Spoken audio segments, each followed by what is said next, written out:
Coucou tout le monde, je vous retrouve aujourd'hui pour une petite vidéo afin de vous lire quelques extraits de certains livres. Je vais vous lire un petit extrait de Eleanor Grey de Brittany Sechere, édité chez Hugo New Romance. Un petit extrait d'un autre livre que j'aime beaucoup, Si seulement, de Magali Nguimber, toujours chez Hugo New Romance. Un petit extrait de L'incontournable Trône de fer de George R. Martin. Et un extrait des Passeurs de lumière de Blandine P. Martin de chez BPM Romance. Commençons par Eleanor Grey de Brittany Sechere, un roman très émouvant que j'ai beaucoup apprécié. Donc je vais vous lire, je pense, le premier chapitre de chaque livre ou les premières pages, tout dépend de la taille. 8 avril 2003. Tout ce que ma mère savait de la vie, elle l'avait appris avec Monsieur Roger. Elle disait de lui qu'il était le meilleur professeur en choses de la vie, et elle jurait à qui voulait l'entendre qu'il lui avait sauvé la vie un nombre incalculable de fois. Lorsqu'elle avait des problèmes, elle les affrontait sans se dérober. Lorsqu'elle était heureuse, elle profitait pleinement de son bonheur. Lorsqu'elle souffrait, elle recherchait l'origine de sa douleur. Je n'ai jamais rencontré une femme qui canalisait autant sa propre énergie. Sa maîtrise d'elle-même était une chose admirable. Elle n'élevait jamais la voix, c'était la personne la plus calme au monde. Auprès d'elle, il était impossible de se mettre en colère. Je le pensais sincèrement. C'est elle qui avait instauré les mardis avec Roger. Le mardi était le seul jour de la semaine où nous ne dînions pas à table de la salle à manger, mais où nous sortions les plateaux télé. Tous les mardis sans exception, elle, mon père et moi regardions un épisode de Mr. Rogers, Night-Board. Ce rituel peut paraître étrange, mais c'est une chose que maman faisait depuis son enfance. Elle regardait la série toutes les semaines avec ma grand-mère et lorsqu'elle avait rencontré mon père, elle lui avait fait promettre de perpétuer la tradition si jamais ils avaient des enfants. J'adorais cette émission, moi aussi. Il y avait probablement très peu d'adolescents de 16 ans qui connaissaient et encore moins qui aimaient Mr. Rogers. Mais franchement, il perdait quelque chose. Certes, c'était un vieux programme, mais les leçons qu'il enseignait étaient toujours d'actualité. Ce mardi après-midi ne m'avait pas semblé différent des autres.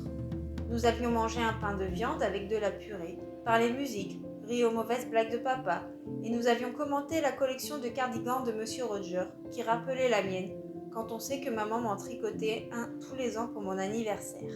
Tout allait pour le mieux dans le meilleur des mondes jusqu'à ce que 3 mots viennent tout chambouler. J'ai un cancer.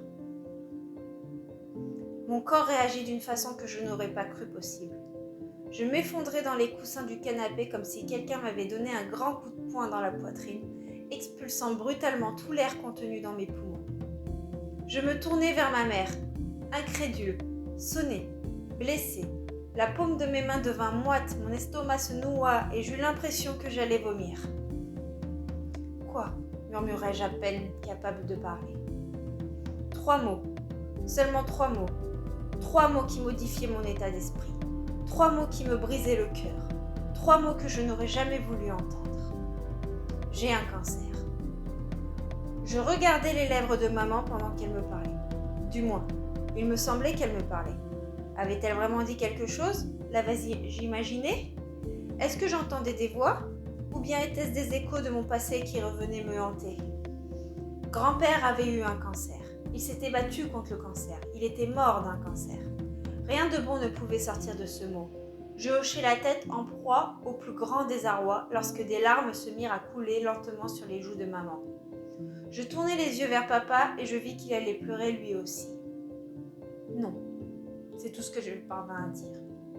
Tout ce qui me vint à l'esprit. Je secouai la tête. Non, non, ce n'est pas vrai. Papa se pinça l'arête du nez. Malheureusement si. Non, répétait-elle. Non, ce n'est pas vrai. Il était impossible que maman ait un cancer. Les gens comme elle n'avaient pas de cancer. C'était la femme la plus saine au monde. Je veux dire, quand même, pour elle, un jus de carotte pomme concombre comme en cas, c'était le comble du déraisonnable. Si on l'avait coupé, du jus de brocoli aurait probablement coulé à la place du sang. Les personnes aussi saines que ma mère ne tombaient pas malades. Elles devenaient de plus en plus saines. Il était imaginable que... Oh non. Maintenant papa pleurait lui aussi. Or, papa ne pleurait pas. Je ne pouvais compter sur les doigts d'une main le nombre de fois où je l'avais vu verser une larme. Eleanor. Quand il m'appelait Eleanor, C'était quelque chose était sérieux. Et mon père n'était pratiquement jamais sérieux. Il renifla et ferma les yeux. C'est dur pour nous tous. Nous voulions te le dire lorsque nous l'avons appris, mais nous ne savions pas comment. Et puis, il y a encore des examens à faire et... C'est grave ? Ils gardèrent le silence. Ce n'était pas bon signe. J'avais l'impression que l'on m'arrachait le cœur par petits bouts. Ma mère porta la main à sa bouche et ses larmes redoublèrent. Mon père reprit la parole, m'appelant par mon nom entier, encore une fois. « Eleanor, je t'en prie, comprends-nous. Nous allons devoir nous serrer les coudes pour traverser cette épreuve. On va se battre, promis maman. » D'une voix tremblante, effrayée, saccadée. « Nous allons nous battre, Ellie, je te le jure. Toi, ton père et moi, nous n'allons pas baisser les bras. » Je n'arrivais plus à respirer. J'aurais voulu fuir. J'avais envie de me lever, de prendre mes jambes à mon cou et de m'enfuir hors de cette pièce, de cette maison, de cette réalité. Mais le regard de maman plongeait dans le mien, sa souffrance évidente, son corps ébranlé par la peur et la douleur, tout cela faisait que je ne pouvais pas la laisser. Pas comme ça. Je me penchai vers elle sur le canapé et la pris dans mes bras. Je me pelotonnai contre elle, posant la tête sur sa poitrine où son cœur cognait à grands coups. « Je suis désolée, » murmurai-je, submergée de chagrin. Et les larmes jaillirent de mes yeux. Ne sachant que faire d'autre, je resserrai mon étreinte en répétant les mêmes mots en boucle. « Je suis désolée, je suis désolée, je suis désolée. » Elle me serra contre elle comme si elle n'allait plus jamais me lâcher. Puis papa à son tour nous prit toutes les deux dans ses bras. Et nous nous accrochâmes désespérément les uns aux autres. Nos larmes se mélangèrent et nous restâmes soudés, tous les trois, ne formant plus qu'une seule entité. Comme la douleur ne passait pas, maman posa ses lèvres sur mon front et me parla doucement, ce qui me fit pleurer, de plus belle. « Je suis désolée, Ellie, mais cela n'allait pas s'arranger parce que nous allions nous battre. Nous allions nous battre ensemble et nous sortirions victorieux de cette épreuve. » Voilà pour le premier chapitre de Eleanor and Gret, Brittany et Sherry. Donc comme vous l'avez vu, en fait c'est un roman qui est hyper émouvant et qui moi personnellement lors de ma première lecture m'avait mis tout de suite les larmes aux yeux. Il traite d'un sujet qui est énormément d'actualité, le cancer, et bien d'autres sujets tout au long du roman, et ça va animer toute la dynamique de l'histoire. Voilà, avec des personnages très attachants. Si vous ne l'avez pas encore lu, moi je vous le conseille vraiment. Je l'ai lu quand il est sorti, il y a 2-3 mois à peine. Et franchement, c'était une lecture juste waouh. Maintenant, je vais vous lire un petit extrait de Si seulement de Magali Nguimbert, toujours chez Hugo New Romance. C'est pareil, c'est un livre qui m'avait beaucoup fait pleurer et qui avait été un véritable coup de cœur. J'ai lu les 2 tomes d'affilée d'ailleurs et ils étaient juste géniaux. Donc je vais vous lire juste le premier chapitre de ce tome. Lorsque j'ouvre les yeux, encore allongée sur mon lit, je contemple le plafond un instant et fais un rapide tour d'horizon. Ma chambre est toujours la même. Les rayons du soleil illuminent la pièce comme à l'accoutumée. Le poster de Bruno Mars me fixe comme chaque matin, et pourtant, ce n'est pas un jour comme les autres. C'est enfin mon dernier jour à Madison, cette ville où je suis née et qui a vu grandir mes rêves en même temps que moi. J'ai travaillé tellement dur ces dernières années pour être à la hauteur de mes ambitions que ça rend ce dernier jour spécial. Depuis, je suis toute petite. Mon seul désir est d'entrer dans la prestigieuse université de Yale et ses portes m'ouvrent enfin les bras. Des photos de moi, haute comme 3 pommes, un sourire éclatant, avec les pulls floqués de logo de l'université trônent sur le mur de ma chambre. Un véritable présage de l'avenir qui devint enfin mon présent. Mon parcours était sans doute déjà tout tracé. Je voulais marcher dans les pas de mon père, un prestigieux avocat spécialiste des droits de l'homme. Je ne sais pas encore si cette voie que je choisirai, mais cela reste une option que j'envisage. Très pris par sa carrière internationale, il sera malheureusement absent. Pour ma rentrée, occupé à prendre la défense d'un journaliste américain emprisonné en Iran, condamné pour incitation à l'apostasie et qui risque la peine de mort. Quant à ma mère, qui œuvre pour des associations caritatives à l'autre bout du monde, elle sera également absente. Mais je ne leur en tiens pas rigueur. J'ai très vite appris à vivre au rythme de leur départ régulier et je suis fin prête à prendre mon destin en main, comme une grande. Fini de rêvasser sur l'oreiller. Il est temps de savourer les 2 prochaines heures comme si c'était un champagne millésime, ne pas en perdre une goutte. J'enfile une longue robe blanche au motif fleuri, m'assieds devant le miroir de ma coiffeuse, me brosse les cheveux en essayant de choisir une coiffure digne de ce nom, mais lorsque j'entends une voiture klaxonner devant l'entrée, j'opte finalement pour un chignon et me précipite pour rejoindre mon meilleur ami Cory. C'est mon double au masculin. On aime les mêmes choses. On a les mêmes goûts en matière de films et on partage le même humour. Son père travaille avec le mien depuis une dizaine d'années. C'est donc tout naturellement que nous avons grandi ensemble si nous sommes semblables sur bien des points, et il y en a pourtant sur lesquels nos avis divergent, nos ambitions. Si j'ai fait le choix de Yale avec la conviction de changer le monde, Cory, lui, a une âme plus littéraire et s'est donc tourné vers Princeton, aux grandes dames de son père qui aurait préféré une université telle que Yale ou Harvard. Étant donné que nos chemins sont sur le point de se séparer, nous avons décidé de passer cette dernière journée ensemble. Je dévale les escaliers lorsque je l'entends sonner à la porte. « Yale ? C'est bon ? Tu es prête ? Yale, c'est mon surnom.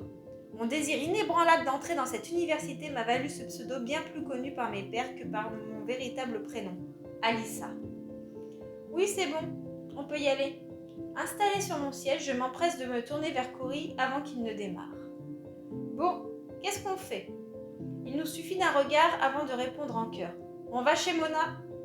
Un sourire complice sur les lèvres, Cory prend la direction de notre quartier général, le Mona's Café. Mona est une dame d'une soixantaine d'années, une petite brune aux tempes légèrement blanchies par le temps et toute menue, toujours souriante et chaleureuse. Son café et ses beignets font la réputation de l'endroit. Mon ami se gare dans la rue et nous entrons dans le café bras dessus, bras dessous, enivrés par un sentiment de légèreté. Bonjour Mona! Bonjour les enfants! Qu'est-ce que je vous sers aujourd'hui? Nous demande-t-elle avec son habituel sourire accueillant. Comme d'hab, un café crème pour moi et un chocolat chaud pour Cory. Et n'oublie pas les beignets s'il te plaît. Je vous en ai mis 2 de côté. Je perds mes 2 plus fidèles clients et les 2 plus adorables. Tenez voilà, cadeau de la maison, dit-elle en revenant de la cuisine. C'est tellement gentil, Mona. Merci beaucoup. Vous allez me manquer les enfants, ce ne sera plus pareil sans vous. Ça va me manquer aussi, admet Cory, un timbre nostalgique dans la voix, tout en balayant la pièce d'un bref regard. C'est vrai. On a passé tellement de temps ici, vécu tellement de bons souvenirs. Nous allons nous asseoir à notre table habituelle et nous dévorons nos délicieux et derniers beignets à Madison en silence. Tu te rends compte, Cory ? Nous y sommes. On a imaginé ce moment tellement de fois, composé notre avenir à cette table des heures entières, spéculé sur les étudiants que nous allions devenir constamment, et ça y est, le jour où tout commence est enfin là. J'attends ce moment depuis tellement longtemps que je n'arrive pas à croire que mon rêve va enfin prendre vie dans la peine quelques heures. Alors que nous sommes en pleine discussion, je le vois entrer, lui. Lui pour qui mon cœur bat depuis que je sais distinguer le sentiment amoureux de celui de l'amitié. Luc. Luc, c'est mon voisin. Nous nous connaissons depuis la maternelle. Nous jouions ensemble lorsque nous étions enfants. Ma mère me dit souvent que j'adorais me glisser en douce chez lui pour me baigner. Au fil du temps, nous avons noué une véritable complicité. Le soir, chacun dans notre lit, triste de devoir être séparés, nous avions pris l'habitude de parler avec des talkie-walkie pour nous endormir, avec la voix de l'autre. Quand j'y repense, nous étions vraiment comme les 2 doigts d'une main. Puis nous sommes rentrés au collège. Luc s'est tourné vers le sport et les filles, et moi, vers les livres. Désormais, quand nous nous sommes amenés à nous croiser, on dirait 2 véritables inconnus incapables de partager autre chose qu'une vieille boîte remplie de souvenirs qui datent d'une époque révolue de 2 gamins en culottes courtes. Pourtant, au fil du temps, mes sentiments n'ont pas cessé d'évoluer. Je suis éperdument et inexorablement amoureuse de lui depuis le collège. Il est tellement beau, mais pas uniquement. C'est aussi un sportif accompli et le président des élèves. Celui qui fait de lui le garçon le plus apprécié et le plus populaire du lycée. Pour compléter le tableau idyllique, il lui fallait LA fille. Non, ce n'est pas moi. Mais Christy, la capitaine des pom-pom girls du lycée. Un vrai fantasme sur pattes, blonde, grande, un physique élancé, les yeux d'un bleu lagone. Tous les garçons rêvent de la voir dans leur lit et se retournent sur son passage, et toutes les filles font tout pour lui ressembler. Je ne sais pas trop ce qu'ils font ensemble, ces 2-là. Luc est tellement gentil, intelligent, mon idéal masculin, grand, brun, les yeux d'un marron, couleur whisky, dont je me délecterais jusqu'à plus soif s'il me permettait d'y plonger, et les cheveux toujours impeccablement coiffés, mais auxquels il donne un effet déstructuré qui me rend complètement dingue. Il joue dans l'équipe de basketball et il porte sublimement bien le blouson du lycée. D'après mes parents, lui aussi a été accepté à Yale, mais le connaissant, je présume que la liste est longue. Évidemment, s'il l'a choisi, je ne cache pas que ce serait l'opportunité idéale pour continuer à l'observer allègrement comme j'en ai l'habitude depuis que j'ai 12 ans. Lorsqu'il passe devant nous avec sa bande de copains, j'essaie de rester impassible. Il nous adresse un sourire et s'installe quelques tables plus loin. Je n'en loupe pas une miette, ce qui n'échappe pas à Cory. Je ne comprends toujours pas pourquoi tu ne vas pas lui parler.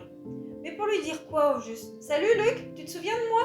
Tu sais, ta voisine qui venait se baigner chez toi en douce et avec qui tu faisais joujou avec un talkie-walkie quand on était gosse ? Rétorquai-je un brin agacé. C'est pathétique, vous vous connaissez depuis le jardin d'enfants, tu meurs d'envie d'aller lui parler depuis des années et vous restez là à faire comme si vous ne vous connaissiez pas, tu trouves pas ça idiot toi ? Laisse tomber, soufflai-je pour qu'il comprenne que ce n'était pas la peine d'insister. Cory sait très bien que je ressens pour Luc. Je n'arrête pas de lui rabattre les oreilles avec ça. Mais plusieurs fois poussé à aller lui parler, mais il sait que j'en suis incapable. Nous sommes simplement deux étrangers maintenant. Cory et moi changeons de sujet et revenons à cette journée si spéciale. Je lui explique que mon père est en Iran, qu'il ne sera pas revenu à temps pour m'accompagner, que ma mère est à Washington pour assembler des fonds pour une association qui lutte contre la faim dans les pays du tiers-monde et elle sera donc absente, elle aussi. Je vais m'arrêter là pour ce livre-là parce que le chapitre est très très long et on va passer du coup aux Passeurs de Lumière. Donc les Passeurs de Lumière, le premier tome, puisque c'est une saga en 3 tomes, Un ange passe de Blandine P. Martin. Il y a des jours, comme ça, où vous auriez tout donné pour retourner vous coucher et faire le tour de l'horloge plusieurs fois d'affilée. Durant ces mêmes journées, vous deveniez un danger ambulant, tout en maladresse et déséquilibre. Bienvenue dans mon quotidien. Chez moi, c'est devenu une habitude de traîner ma poisse comme un boulet au fil des semaines. Une seconde nature. Aussi longtemps que je m'en souvienne, j'ai toujours été ainsi, malhabile au possible et couronné d'une superbe dose de malchance. Lundi, jeudi ou dimanche, je m'en fiche pas mal du coup. Visiblement, selon les infos à la télévision, nous sommes samedi. Voilà qui me fait une belle jambe. Comme beaucoup de monde dans cette ville, c'est une journée travaillée. D'ailleurs, je suis déjà à la bourre. Mon presque job de rêve m'attend. Il s'agit d'ironie, au cas où vous ne l'auriez pas saisi. On fait avec ce qu'on a, et comme chacun, j'ai besoin de remplir mon frigo. Lorsque je pénètre dans la cuisine, une odeur de café me chatouille illico les narines. « Ouvre les yeux, Parker, tu vas te rendormir !» se moque alors gentiment une voix féminine que je connais par cœur. « Bonjour à toi aussi, Louane !» grognai-je encore dans les nuages. Louane James est ma meilleure amie. Nous avons grandi ensemble et partagé les moments les plus marquants de notre enfance et de notre adolescence. En bref, elle dispose d'assez de dossiers photos de moi en couche-culotte et déguisement ridicule pour pouvoir me faire chanter pendant des lustres et garde secrètement les anecdotes les plus honteuses de nos soirées, trop arrosées. Je l'adore. Nous avons toujours été là l'une pour l'autre. Physiquement, elle est tout mon opposé. J'aurais aimé lui ressembler. Bon nombre de personnes jalouses sa beauté. Grande et pulpeuse. Elle aborde une longue chevelure bouclée et un teint hâlé à faire pâlir les mannequins californiens. Une classe naturelle sans égale. Quant à moi, eh bien, disons simplement que je ne pense pas être la seule à ne pas vraiment aimer mon image. Je pourrais me décrire en un seul mot. Trop mince, trop pâle, trop banal. Bref, rien de folichon quoi. J'ai pas envie d'y aller, bredouillai-je encore dans la tête dans l'embrouillard. Habituée à mon humeur matinale, Mossad, ma colocataire ricane. Faut bien gagner sa croûte, ma belle. Un jour, qui sait, tu deviendras peut-être multimilliardaire et tu n'auras plus besoin de te lever. Mais en attendant, ouais, ce n'est pas demain la veille. Je termine mon petit déjeuner tranquillement, discutant de tout et de rien avec Louane. Au fait, tu as hurlé cette nuit, m'annonce ma meilleure amie. Je fronce les sourcils, perplexe. Tout à coup, de vagues bribes de souvenirs me reviennent. Entre rêve et réalité, tout est confondu. Je me suis réveillée avec la sensation d'être observée. Non, tout compte fait, ce n'est pas une sensation mais une certitude. Paniquée et complètement paumée, j'ai crié d'effroi. Lorsque j'ai pu allumer ma lampe de chevet, il n'y avait rien. Personne. Je soupire de gêne. Probablement un cauchemar. Désolée. En réalité, ça fait 2 mois déjà que j'ai cet étrange sentiment d'être espionnée, suivie. Je me sens constamment traquée. Mais par qui? Pourquoi? Est-ce que je deviens dingue? Si jeune? Parfois, j'en suis pleinement convaincue, puis ma raison me rassure, me laissant penser que j'ai de sérieux penchants schizophréniques. Quoi qu'il en soit, cela m'inquiète profondément. Mais comment en parler à Louane sans qu'elle me prenne pour une folle? Je vois ses yeux pétiller d'un seul coup et je devine qu'une nouvelle idée saugrenue lui trotte de la tête. La reine des réflexions douteuses est de retour. Tu sais quoi? Tu devrais te trouver un homme, un vrai, Au moins, tu te sentirais en sécurité. Avec un mec dans ton lit, fini les cauchemars, lance-t-elle sur un ton malicieux. Bonjour les clichés. Mais bien sûr, maugréai-je. Et je le trouve où cet homme extraordinaire? Parce qu'on ne peut pas dire que jusqu'à présent il y foule à ma porte. Après un instant de réflexion, ma fierté s'emballe. Je ne parviens pas à faire mes élans. De toute façon, je n'ai pas besoin d'un homme pour me protéger. Il est grand temps d'évoluer. Les femmes modernes se suffisent à elles-mêmes. On est loin de l'époque de nos grands-mères, où la réussite sociale passait systématiquement par un mariage heureux et 2 bambins en prime. Louane me regarde. Les lèvres tremblantes, elle se retient d'éclater de rire. Je l'ai mouché, on dirait. Ok, je me suis sans doute emportée. Mais que c'est pénible d'entendre à tout bout de champ et de la part de tout le monde des « Alors, pas de petits copains ?» ou des « Une jeune fille comme toi, elle doit en avoir à l'appel des prétendants. Ils s'y mettent tous, ma mère, mon patron et maintenant Louane. Non, je m'y oppose. » Ouais, on dit tout ça, mais au fond on sait que c'est complètement faux. Pas pour moi, rétorquai-je. Je le pense vraiment. Je n'ai pas besoin d'un homme pour être heureuse. Et puis, tu connais le dicton. Mieux vaut être seule que mal accompagnée. Ça, c'est pas faux. Et vu ma poisse, conclut-je en tapant les mains pour clore la discussion. Mon air de Calimero la fait rire de nouveau. Il est vrai que je suis Miss Catastrophe en personne. Il ne passe pas une journée sans qu'il m'arrive une bricole. Hier, je me suis entaillé l'index gauche avec un couteau de cuisine au travail. Avant-hier, j'ai dévalé les escaliers de l'immeuble sur les fesses. Que va-t-il donc m'arriver aujourd'hui? Chaque jour amène son lot de surprises. Au moins, je n'ai pas le temps de me lasser. Il faut voir le positif. On a tous nos fardeaux à porter. Louane, de son côté, tombe amoureuse tous les jours. Le pauvre enchaîne les amourettes de courte durée. Elle cherche tout simplement le bon. Mais aucun prétendant n'a encore réuni tous les critères d'excellence qu'elle exige. Nous formons donc un parfait duo dans ce cas désespéré. Voici pour les passeurs de lumière, voilà. Je vous lis pas tout le chapitre non plus puisqu'il est très très long. Et donc, si vous voulez en savoir plus, c'est pareil. Je vous laisse découvrir ce superbe livre. C'est une romance fantastique, très sympathique à lire et qui se lit très rapidement, puisqu'en plus, c'est écrit assez gros. Voici maintenant un petit extrait du Trône de Fer, l'intégrale 1 de George R. Martin. Je vous fais pas une petite présentation, je pense que tout le monde sait de quoi ça parle. Mieux vaudrait rentrer maintenant, conseilla Gareth d'un ton pressant. Tandis que, peu à peu, l'ombre épicissait les bois alentour. Ces sauvageons sont bel et bien morts. Aurais-tu peur des morts? Demanda Sir Weimar Royce, d'une lip imperceptiblement moqueuse. Gareth était trop vieux pour relever la pique. Il en avait vu défiler depuis 50 ans, et plus de ces petits seigneurs pharaons. Un mort est un mort, dit-il. Les morts ne nous concernent pas. S'ils sont morts, répliqua doucement Royce, et rien ne prouve que ceci le soit. Will les a vus. Et s'il dit qu'ils sont morts, la preuve en est faite pour moi. Will s'y attendait. Tôt ou tard, les 2 autres l'embringueraient dans leur dispute. Il aurait préféré tard. Aussi, maugréa-t-il, ma mère m'a appris que les morts ne chantaient pas de chansons. Ma nourrice aussi, rétorqua Royce, mais que ce seraient les bonnes femmes en donnant le sein, sornette, crois-moi. Il est des choses que les morts eux-mêmes peuvent nous enseigner. À ces mots lugubres, la forêt noyée par le crépuscule offrit un écho si tonitruant que Gareth s'empressa d'observer. Pas près d'arriver. 8 jours de route, voire 9, et la nuit qui tombe. Et alors, dit nonchalamment Sir Weimar Royce avec un regard dédaigneux vers le ciel. C'est l'heure où elle tombe chaque jour. Le noir t'affolerait, Gareth? Malgré l'épais capuchon noir qui lui dérobait les traits du vieux Will, discerna la crispation des lèvres et un éclair de rage mal réprimé. Certes, Gareth assurait la garde de nuit depuis son adolescence. Les 40 années d'expérience ne le prédisposaient pas à se laisser taquiner par un étourneau, mais par-delà l'orgueil blessé se percevait en lui quelque chose d'autre. Quelque chose de bien plus grave, de quasi palpable, une tension nerveuse qui menaçait d'avoisiner la peur. Or, ce malaise, Will le partageait, si cuirassé fut-il même par 4 années de service au mur. Si l'affût brutal de 1000 récits fantastiques lui avait, lors de sa première mission au-delà, liquéfié les tripes, mais quelle rigolade après! Maintenant, les ténèbres insondables que les bougres du sud appelaient la forêt hantée ne lui causaient plus, ça non, la moindre terreur. Après tant de patrouilles. Sauf ce soir, mais ce soir différait des autres. Les ténèbres avaient ce soir une espèce d'âpreté qui vous hérissait le poil. 9 jours que l'on chevauchait vers le nord, le nord-ouest, puis de Réchef le nord, ont chevauché dur sur les traces de cette bande de pillards et que, ce faisant, l'on s'éloignait de plus en plus du mur. 9 jours, chacun pire que le précédent, et le pire de tous, celui-ci.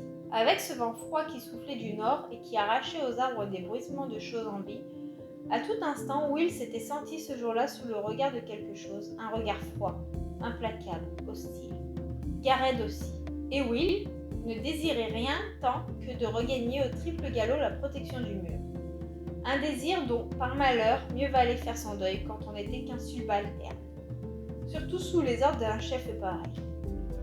Dernier-né d'une ancienne maison trop riche en rejetons, Sir Waymar Royce était un peu juvenceau, dont les 18 ans arboraient, outre force grasse et des yeux gris, une sveltesse de fleuret.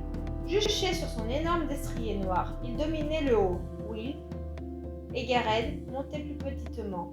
Botté de cuir noir, culotté de lainage noir, ganté de taupe noire, il portait une délicate et souple cotte de maille noire qui miroitait doucement par-dessus les coquets entrelacs de laine et de cuir bouilli. Bref, si Sir Waymar n'était prêt à jurer de la garde de nuit que depuis moins d'un an, nul du moins ne pouvait lui reprocher de s'être point apprêté en vue de sa vocation.